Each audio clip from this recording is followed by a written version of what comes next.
ಇದೆಲ್ಲದರ ಜೊತೆಗೆ ಈ ಡಿ ಕೆ ಶಿವಕುಮಾರ್ RSS ಗೀತೆ ಹಾಡಿದ್ದು ಅದಾದ ಮೇಲೆ ಎಷ್ಟರ ಮಟ್ಟಿಗೆ ಸಂಚಲನ ಆಯಿತು ನಾವು ನೋಡಿದ್ದೀವಿ. ಕೊನೆಗೆ ಏನಂದ್ರೆ ಡಿ ಕೆ ಶಿವಕುಮಾರ್ ಕ್ಷಮೆ ಕೇಳಿದ್ರು, ಯಾರಿಗಾದರೂ ಬೇಜಾರಾಗಿದ್ರು ದಯವಿಟ್ಟು ಕ್ಷಮಿಸ್ಬಿಡಿಪ್ಪ ಅಂತ. ಅದರ ಮುಂದುವರೆದ ಭಾಗ ಈಗ ಪರಮೇಶ್ವರ್ ಅವರು ABVPಯ ಕಾರ್ಯಕ್ರಮದಲ್ಲಿ ಪಾಲ್ಗೊಂಡಿದ್ದಾರೆ, ಪಂಜಿನ ಮೆರವಣಿಗೆಯಲ್ಲಿ ಪಾಲ್ಗೊಂಡಿದ್ದಾರೆ. ತಿಪ್ಟೂರಿನಲ್ಲಿ ನಡೆದಂಥ ಕಾರ್ಯಕ್ರಮ ಇದು, ಪಂಜಿನ ಮೆರವಣಿಗೆ, ಅದರಲ್ಲಿ ಭಾಗಿಯಾಗಿದ್ದಾರೆ.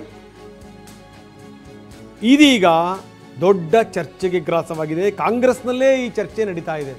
ಯಾಕೆ ಎಲ್ಲ ಬಿಟ್ಟು ಗೃಹ ಸಚಿವರು ಈ ರೀತಿ ಪಂಜಿನ ಮೆರವಣಿಗೆಯಲ್ಲಿ ಪಾಲ್ಗೊಂಡ್ರು, ಯಾಕೆ ಹೋದರು, ಇದಕ್ಕೆ ಸಂಬಂಧಪಟ್ಟಂಗೆ ಚರ್ಚೆ ಶುರುವಾಗಿದೆ. वीररानी अभय रानी जोर से बोलो, प्यार से बोलो. ಪೇಂಟಿಂಗ್ ಮಾಡ್ತಾರೆ ಮಂಗಳೂರಲ್ಲಿ ಹಬ್ಬಕ್ಕೆ ಅಲ್ಲಿ ತುಕಾರಾಮ್ ಪೂಜಾರ್ ಅಂತ ಇದ್ದಾರೆ.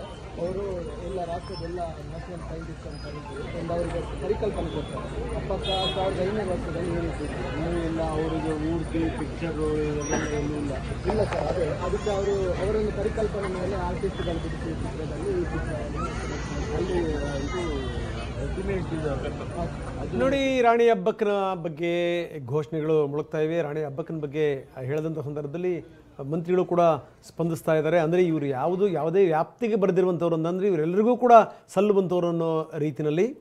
ಸೊ ಅದರಲ್ಲಿ ಯಾವುದೇ ತಪ್ಪು ಅಂತ ಅನಿಸಲ್ಲ.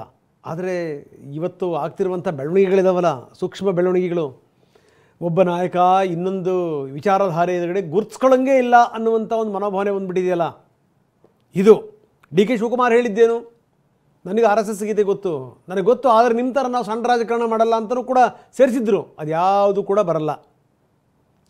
ನೀವು ಗಮನಿಸಬೇಕು, ಹಿಂದೆ ಪಾಕಿಸ್ತಾನಕ್ಕೆ ಹೋದಂಥ ಸಂದರ್ಭದಲ್ಲಿ ಅಡ್ವಾಣಿ ಈ ಜಿನ್ನಾ ಅವ್ರ ಬಗ್ಗೆ ಮಾತಾಡಿದ್ದು, ಅವ್ರನ್ನ ಸಮಾಧಿಯ ಸ್ಥಳಕ್ಕೆ ಹೋಗಿದ್ದು, ಅದು ಎಷ್ಟರ ಮಟ್ಟಿಗೆ ಗ್ರಾಸವಾಗಿತ್ತು ಚರ್ಚೆಗೆ.